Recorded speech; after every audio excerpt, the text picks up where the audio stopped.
Episode 11, Clip 6, Tariffs and Other Impacts on John Deere and Boeing, and a lucky break for U.S. aircraft manufacturing. Business. So I think it's interesting when you look at some of the political environment, the trade environment. Sometimes things may appear a certain way. It may not necessarily really be like that. And companies do have to make the decisions that are right for themselves, their shareholders, as applicable for their clients. And I'm not sure that John Deere's continued decision to have some manufacturing in Mexico is really anti-American, but it is interesting how that's been portrayed in the news, and it's understandable why someone would at least question it. Yeah, I think it's a non-starter. The whole idea of tariffs is tariffs on goods being sold in the United States. There's no such thing on tariffs produced outside of the United States and sold outside of the United States, right? So what's important for manufacturers is to make sure that they localize the manufacturing for any sales that they're going to have in the United States to the United States, right? But anything that they may sell in Argentina or Peru doesn't matter really where it's produced. And if they can produce for cheaper anywhere else, then they may as well do it there, because if they're not selling it in the United States, it won't be subject to tariffs anyway. So the whole conversation as if this has something to do with tariffs is just irrelevant. Maybe that's why Trump got pissed, because he saw it that way. But in reality, it's just basically companies will produce wherever is needed or wherever is most affordable. So the best outcome is to localize your production, at least for each continent. So Tesla does it very smartly. They have the factory in China that is in charge of all the cars sold in China and manufactures all of those locally. So that way, even if there are huge tariffs between the United States and China, and even though Tesla is an American company, as long as the cars sold in China are produced in China, that shouldn't be an issue. Same thing, they have a factory in Germany for that exact same reason.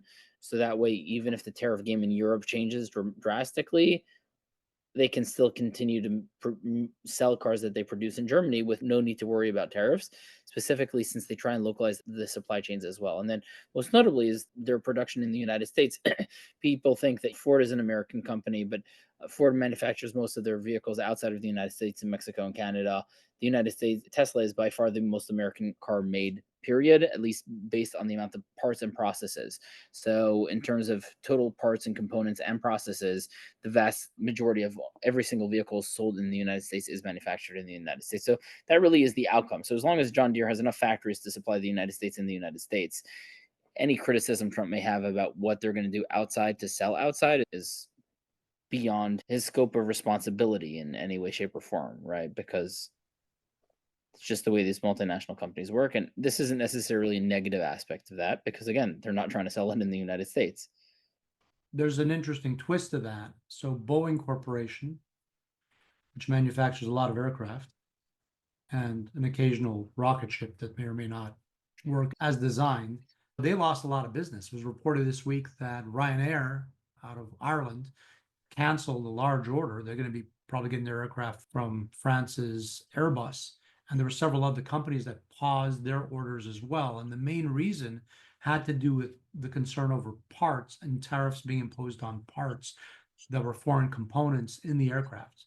And they felt that it was just too risky to take on these orders and potentially incur much higher costs for the parts that they would need for the maintenance and continued operation of the equipment.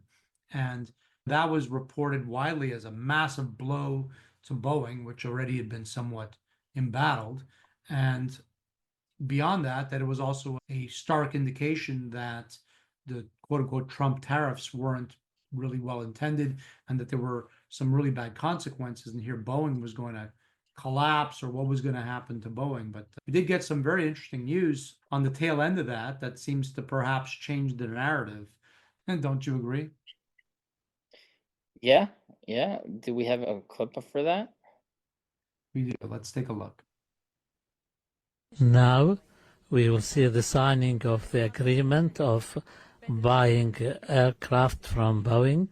His Excellency Badr bin Abdul Amir will sign from the Qatari side, and Kelly Altberg will be signing on behalf of Boeing.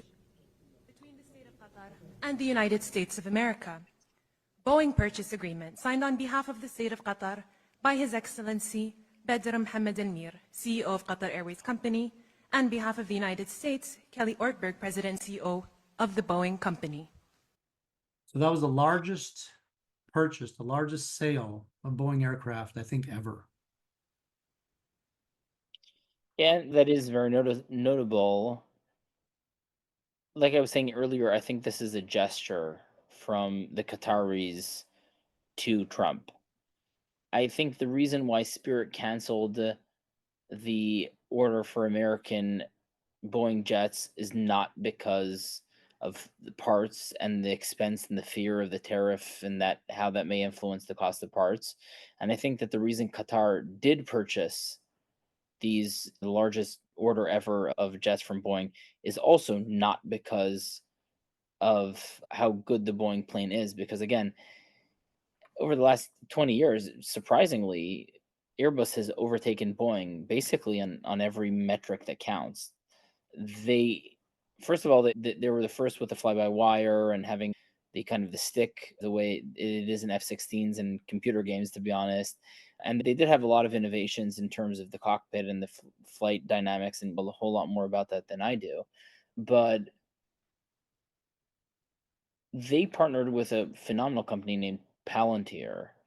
And Palantir is one of the only companies that actually develops real world AI, not just bullshit buzzword AI, but actual AI that really influences the world. The vast majority of their products are kind of military intelligence products for the militaries of NATO and Western countries around the world. But they also have a commercial division, and one of their earliest and most notable clients was Airbus. And what they did is they set up a system where they can monitor every aspect and every part of the plane through sensors and predict when parts are going to fail before they fail and then replace them ahead of time.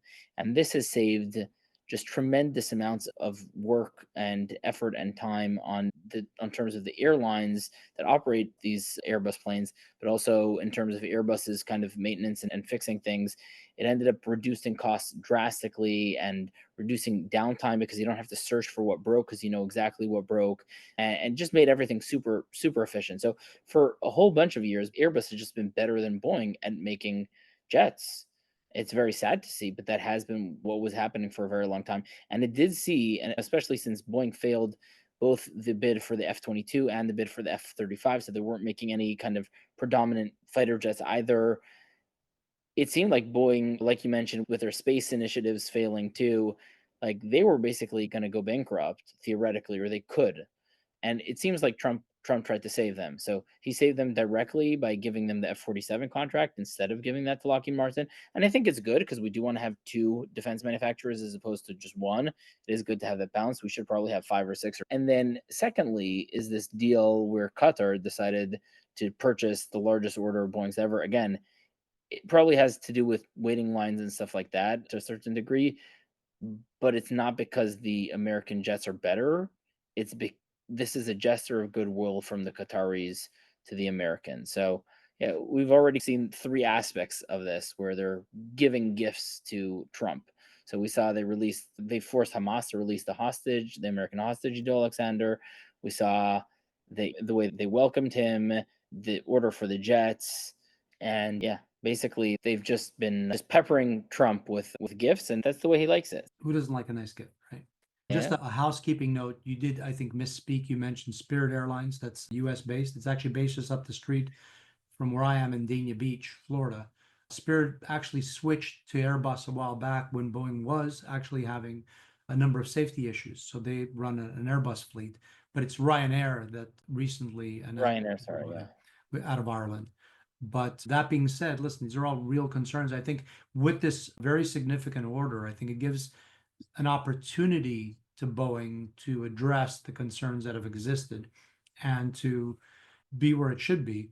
I think with regards to saying that Airbus is better than Boeing, like many things in life, if you ask a Boeing pilot, he'll make fun of the Airbus, and the Airbus pilot he or she will make fun of the Boeing. Yes, the technology is different. The cockpit is totally different. The flight controls are different. But that doesn't mean it's better. And a lot of pilots don't like flying Airbuses. It's just the way it is. Like other things, some people prefer one type of vehicle, one type of aircraft. In the smaller aircraft world, there's the debate whether the plane should have its wings up high or down low. Be sure to watch our other clips and shorts and the entire episode 11 of The YoJoe Show.